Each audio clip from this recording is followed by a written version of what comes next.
Sure. First of all, I want to thank everybody for taking time to join us today for this virtual briefing with Dr. Teri Wahlig, who is the CEO at ChildServe. She's going to tell us a little bit more about ChildServe here momentarily. I wanted to tell you first a little bit more about Dr. Wahlig, who is a wonderful, wonderful leader and someone I am very pleased to know. So she has been a great partner with us at the Greater Des Moines Partnership, and she has, if you read her bio, it's quite impressive. She graduated from the University of Iowa College of Medicine, and she had served as the medical director of Mercy Medical Center's neonatal intensive care unit prior to joining ChildServe in 2010. At ChildServe, she started as vice president and medical director, but then had taken over the role of CEO in July of 2018, and we are so pleased to have you in that role. Dr. Wahlig, you have been, again, just a phenomenal partner and doing really great things with an organization that's very important to our community and state. So with that, would love for you to tell us first a little bit more about ChildServe and then get into the presentation. For those of you that have questions that you would like to ask, please submit through the chat function, which is available here via Zoom. So with that, Dr. Wahlig. Okay, well, thank you so much, Tiffany, and thank you to the Des Moines Partnership. Now my screen is not forwarding.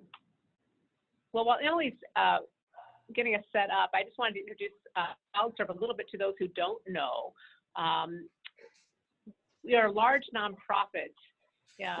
Been in the community almost 90 years. We serve children with special health care needs. We have 3 locations, and we serve children in the Des Moines area, primarily at our Johnston campus, in Ames and Iowa City. We're serving about 4,600 children a year, children of all ages and abilities. So it's been quite an ordeal, just like you are going through. We're also trying to adapt to the coronavirus pandemic. And we've had to make quite a few adaptations and changes to what we're doing, and I'm happy to share those with you today. Teri, I'm ready whenever you are. Just give me a signal when you want to go to the next slide. Okay, we'll take the next slide. And the next slide. So our mission is to partner with families to help children with special health care needs live a great life. And we've been doing that for almost 90 years. Next slide, Emily. And as I mentioned, we have 3 locations, Ames, Des Moines, and Iowa City, and we're serving children from across the state. We'll take the next slide, Emily. I thought it would be nice to start with putting a face to coronavirus. You know, sometimes it's helpful to have a face to talk about and connect with. This actually is a drawing that was done by Jordan. He's a child we serve at our Johnston campus. He struggles with communication, but he uses his artwork to express himself. His mom has given us permission to share this with you. And as Jordan was struggling with coronavirus, he was having some anxiety and really struggling. So he expressed himself with this picture of coronavirus. Now, I have to share with you, we have this plastered all over our offices and even our refrigerators at home. So it is, for us at ChildServe, the face of coronavirus. So I thought I would start with that. You could do the next slide, Emily. So really our coronavirus plan is 3-pronged. We are doing a lot of preparation, we're doing mitigation, and much this has led to some innovation. We're trying to capture all the learning in real time, adapt and change as needed to adjust as this unfolds. So I'll spend a little bit of time talking about preparation and mitigation, but spend the most of my time with some very cool examples of how we're learning and innovating here at ChildServe. I also should share with you that through all of this, we've really tapped into our core guiding principles, our core values, and our mission to provide strength. We've also tapped into what some people call the secret sauce here at ChildServe, and that is we believe in the spirit of a child. We believe that spirit is about curiosity and wonder, it's about joy, and it's about hope. And by tapping into that, we've really been able to unleash some of the creativity that's been needed to help us move forward in this trying time. So let's take a look. Emily, the next slide. Our preparation really started back in early March. we set up a command center with some key leaders who literally have taken over a conference room in our campus here in Johnston and has become the hub, not only to take in all the information, but try to distill that, sort out best practice. They've created plans and processes that then they disseminate out to all corners of the organization to really shore up the services we have and help us make the adaptations that are needed. So this has really become the hub of our coronavirus planning and mitigation. What we're finding is this also an incubator for learning and innovation. And this structure has something about it that we may want to tap into as we move forward post-pandemic and kind of try to capture this type of real-time learning, more agile project management style. So it's been a great hub of innovation and learning for us at ChildServe. Next slide, please. You know, with over 30 different services under the ChildServe umbrella, we knew that there wouldn't be a one-size-fits-all approach to how we manage and adapt our services. So we really took a very broad look at everything we do. And this slide doesn't capture all of our services, but tries to lay out for you how we approached looking at everything we do.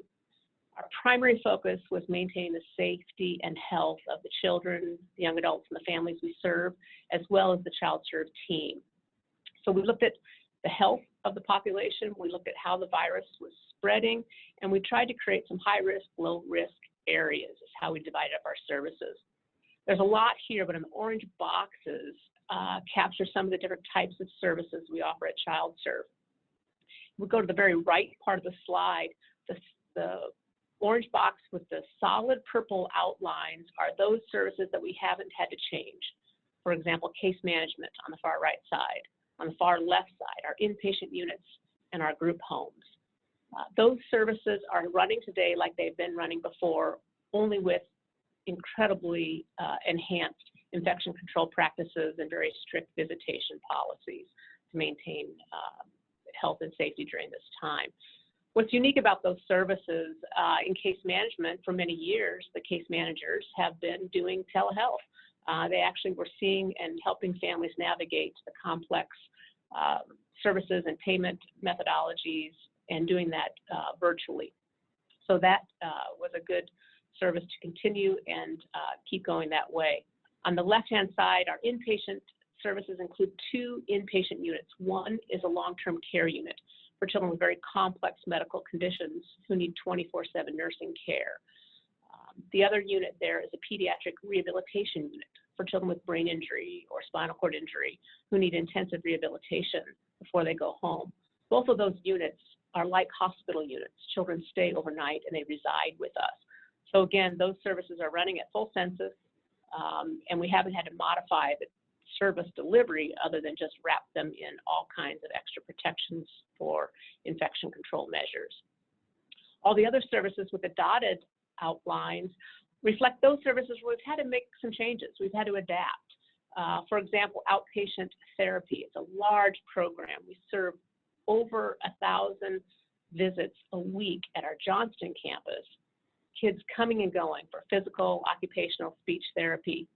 As more shelter in place and social distancing practices were undertaken, we had fewer and fewer kids coming into our campus for a good reason. So we wanted to adapt those services so we could continue to offer the much needed services. So we'll take a look at some of the examples as we go a little bit further. But that's how we've looked at the big picture of our services and tried to adapt to meet all of the needs. Next slide, Emily. So this is a facility plan for our Johnston campus. This facility has over 240,000 square feet, so it's a big place. The very left part of your slide, the busy part, that all represents where outpatient therapy occurs. And again, there was over 1,000 visits a week in and out of our outpatient therapy building. Right now, most of that is vacant, as more and more of our outpatient therapy is being done by telehealth. We look at the right side of the slide, the diamond-shaped area, that's where our inpatient units are, our long-term care unit and our rehab unit. Long-term care there is in blue and our rehab is in orange. Those units are fully functioning and census is high. What we've been able to do and adapt with our facility is that green area. That was a vacant part of our campus. We had moved some team members off that part of the campus earlier this year, and so this part was vacant. What we have done is we've set up an overfill unit on that part of the campus. So we completely redid that part of the campus in about 3 days and created a step-down unit or an overfill unit so we can have children in private rooms throughout that part of the building. So it's allowed us to space out children, provide more isolation and infection control measures for the children who are on a long-term care unit. So we never dreamed we'd be doing that with that part of our building, but in fact we needed to adapt and change our facility as well. So Emily, to take the next slide. Another big piece of what we've undertaken is communication. I've learned that in times of uncertainty and change, communication becomes more important than ever. So we have all levels and layers of communication reaching many, many different audiences. But what we've also found with our communication, and we were chatting about this before the presentation started, is with all this virtual communication, Zoom meetings, FaceTime, and whatnot, we're actually communicating more frequently in larger groups with more people. Traditionally, our communication pattern internally was a little bit more traditional and hierarchical, from the top down, mostly through a series of councils and teams. This was how we got information disseminated out to the front lines. What we're doing now is much more networked. We're communicating more frequently and more often electronically with people at all levels of the organization. This not only improves the speed with which information gets out, but it's also enhanced our two-way communication back and forth. So we're learning from the front lines on a day-to-day basis and sometimes an hour-to-hour basis. We're more able to adapt and change because that information is coming in a more timely fashion. So I really hope we don't ever go back to some of our more traditional communication patterns, but continue to keep this networked communication. Next slide, please. One other really nice feature, we've had this pediatric collaborative. We established it about 2 years ago. It includes members from Blank Children's, Mercy One Children's, University of Iowa Stead Family Children's, and ChildServe. We came together about 2 years ago to try to have a collective voice for pediatric providers in the state. We did some education and advocacy work to help policymakers and payers better understand children's issues. What we're doing a little bit more now is looking at how we can prepare and plan together, how we can help together increase capacity for the entire healthcare system. What we're finding with COVID is that it's impacting adults more than children, but as the adult systems are stressed with the extra patient burden, they're offloading onto pediatric systems a little bit more. So we all need to participate, and this has been a good forum to share ideas and help think about this from a systems perspective. This is also another nice innovation. Next slide, please. So our mitigation strategies included how we deliver care, how we look at our workforce, and how we manage our business. So I won't go too much into the business strategies, but I will share a little bit about our workforce and a little bit more about our care delivery. So next slide, please. A big piece of what we're doing is our electronic meetings. As I mentioned before, this has enhanced our learning and our ability to innovate. And it's really how we're running ChildServe at this time. I have to give a huge shout out to our IT team who helped within just a few days set up remote work capabilities for over 300 of our team members. So right now, most of our team is working from home, other than those that are providing on-site care, direct patient care. So it's been a big change for us, but we're finding as we talk with our team members that they're enjoying some of the flexibility. They're enjoying the ability to start early or work late, work weekends or not. So it's been a good adaptation for us, and I suspect we'll carry some of this forward into the future. Next slide, please. But the biggest changes really that we've undertaken have been in how we're delivering care. Telehealth is here, and we are embracing it. I'll give you a couple of examples and some good success stories, which I think really illustrate how we're using this vehicle to deliver great care. I mentioned we have a large outpatient therapy program, physical, occupational, speech therapy, and within just a few days, as fewer and fewer children and families were coming into the building, we were able to ramp up our telehealth services to now where we're doing over 60% of our visits by telehealth for outpatient therapy. What's been really neat is both our therapists, our children, our families have really taken to it. You know, if I were to think about it, I wouldn't naturally think that physical therapy would lend itself to an electronic visit. But in fact, therapists are having great success with the children as they're setting up very unique programs specifically designed to tap into not only the unique abilities of each child, but help address the unique needs that they have. Also with Dr. Fred. Dr. Fred is our pediatric physiatrist. That's a rehab doc for kids. He's a very unique doc. He's the only one in the state of Iowa, so we're quite blessed to have him here at ChildServe. But he normally runs an outpatient clinic like other physicians do. And we weren't actually thinking that we'd set him up for telehealth, but with this pandemic, in fact, we have. About 85% of his visits now are done via telehealth, and again, it's been quite successful. So looking forward to the future, it will help us extend his reach further if we can do more telehealth, since he is the only pediatric physiatrist in the state. A couple other great examples, mental health and psychology. About 90% of their visits now are being done by telehealth. Again, it's adapted nicely to the population we serve. We're getting great responses from both the children, the families, and the therapists. Also, interestingly, some of our autism services, including ABA, or Applied Behavioral Analysis, which is a very intensive one-on-one type of therapy, typically done on-site in someone's home or at the facility here, and we're able to do some of that via telehealth, which is really quite impressive. And I'll show you an example a little bit later about a respite telehealth visit. This was a service I didn't think would adapt very well to telehealth, but in fact, we've proven that to work quite nicely.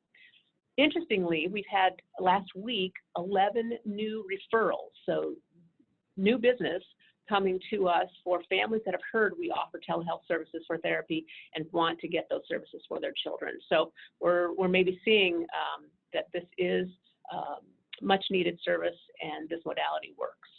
So next slide, please. So here is an example of an occupational therapy telehealth visit. So occupational therapy helps children with their fine motor skills. And in this example, and Jude's parents have given us permission to share this. This is Jude on the screen, this therapist, and her name is Mary. They're working on creating a necklace out of cereal and string. So they're not only creating the necklace, but they're having the fun of enjoying how great this tastes as well. So Jude's really enjoying this visit, and the therapist found it to be quite helpful, and together they put this together through telehealth. So a great example. Next slide, please. And here's an example. Let's go back to that respite example. Respite is a service that gives families a break. You know, caring for a child with special health care needs is exhausting, families tell us. There's a lot to do, a lot to manage. And there's usually other children in the home, maybe parents work, whatnot. So parents sometimes need a break. Usually we provide specialized respite providers that can either go into the home and give parents a break, or the child will come to the ChildServe Center and parents can take a break. So how would telehealth work in this situation? Well, it did. This is Ben, and his mom has given us permission to share this story. Ben's respite provider set up a respite session with him, and you can see his to-do list on the green writing on the whiteboard there. He spent over 30 minutes with his respite provider, fully engaged in this to-do list, and his mom got a break. So in fact, respite was successful with this electronic visit. His mom also pointed out, which some of us have experienced, COVID hair.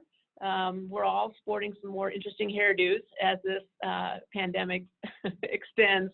So she got a kick out of that. But this is Ben. Next slide, please. I thought I would share with you some of our family feedback. This is Charlie's mom. She said our amazing therapist from ChildServe came into our home for telehealth therapy sessions on Wednesday and Thursday. It's such an important and valuable option for a high-risk family like ours during this pandemic. The benefit of having our therapist in our home has already produced some pretty impressive results. There is power in coaching the families in their home environments. I think she taps into an interesting piece. The families are sometimes involved in these sessions in a way that's different, and that's also helpful. Next slide. And this from one of our therapists. And this is a very new therapist who said that they were able to help find activities at his home that he could calm his body and help him feel relaxed in this first session. His mom was so thankful that he finally had something that would help calm him, and he hadn't found anything that had worked so far. It was also helpful for me as a therapist to be able to see exactly how their home was set up and what resources they had. So therapists are working from their homes, but are able to go into the children's homes and really carry out some great therapy sessions. Next slide. So as we've all experienced with our Zoom meetings, occasionally the pet shows up, or maybe an unexpected visitor. But this is also enriching for the kids. Sometimes kids engage with a therapist pet at home. We actually had a therapist say that she was having a young boy struggle to get engaged in the task at hand until her kitten showed up on the screen, and the child really got engaged. So she was using her kitten as a little bit of a prize. Every time he accomplished one of his tasks, he got to interact with the kitten a little bit. So in fact, they're embracing this in some very unique ways. Next slide, please. As we started this, here's a great example of how we kind of embrace the spirit of a child. We think differently here at ChildServe. Our marketing and communications team partnered with some of the therapists to help tell a story. They put together this little storybook that could help explain what telehealth was for children who maybe not understand this new modality of therapy. And this story is out on our social platforms, so if other people wanted to use it, that's fine. This is a great and really beautifully illustrated story that therapists have used to help explain to kids what telehealth is and help get them used to this type of therapy session. Next slide, please. Here's another very cool example. One of our services is childcare. We have several childcare centers at ChildServe. We offer integrated childcare, so typically developing children and children with special health care needs together. We are still operating our childcares because we know that many families still need to work. They're essential workers and must have childcare in order to help them be able to work.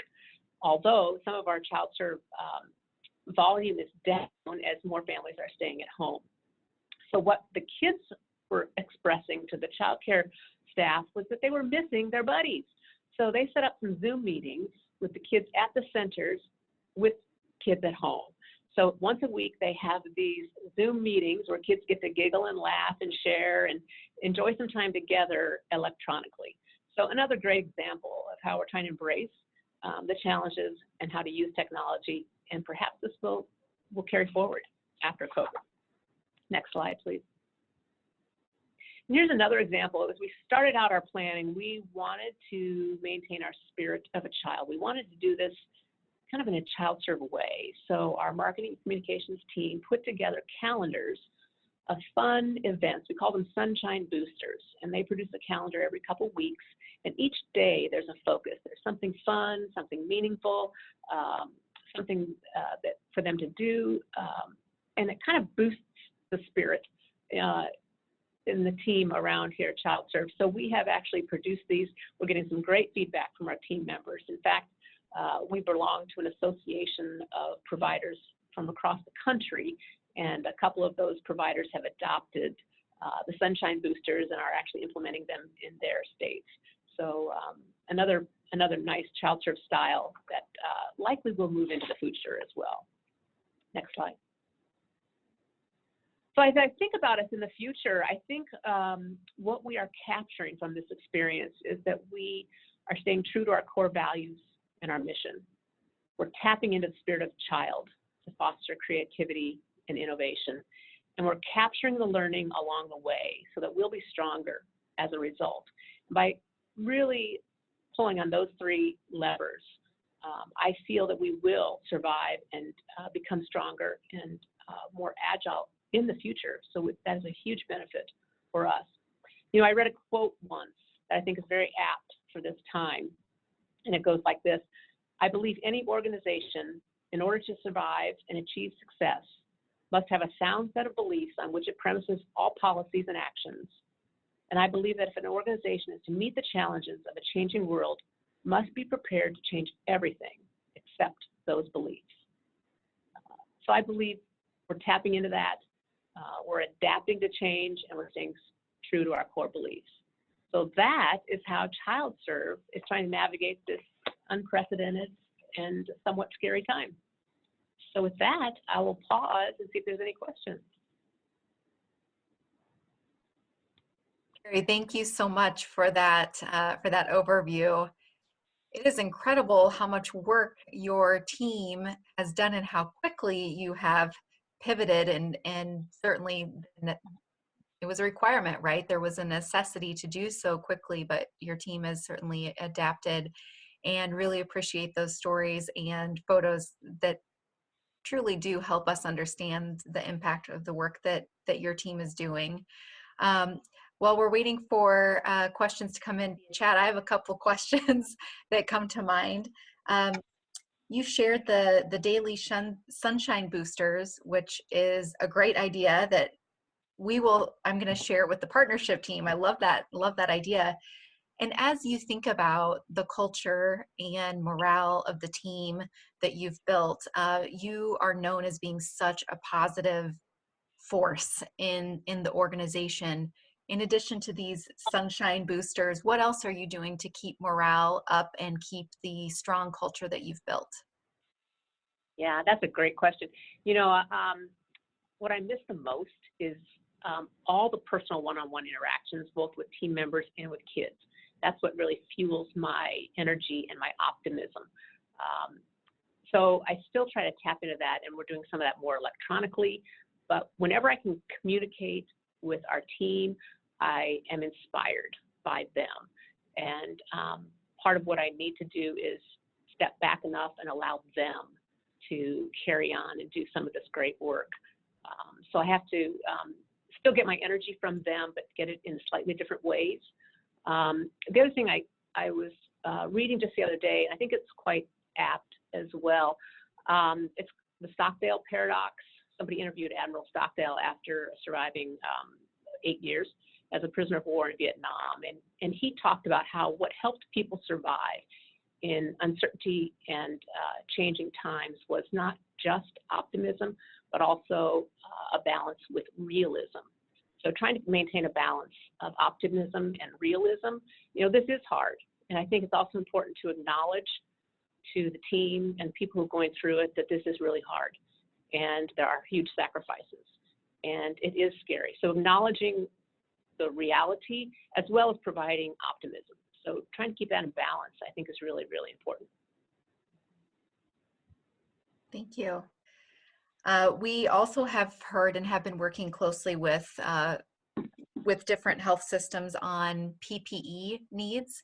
Can you touch on if ChildServe has those sorts of needs, and if so, how we can be helpful to you?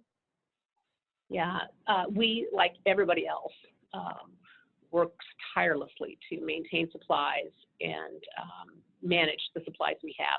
So that's an ongoing focus. We have also had some generous support from our community. The Foundry has helped us with hand sanitizer.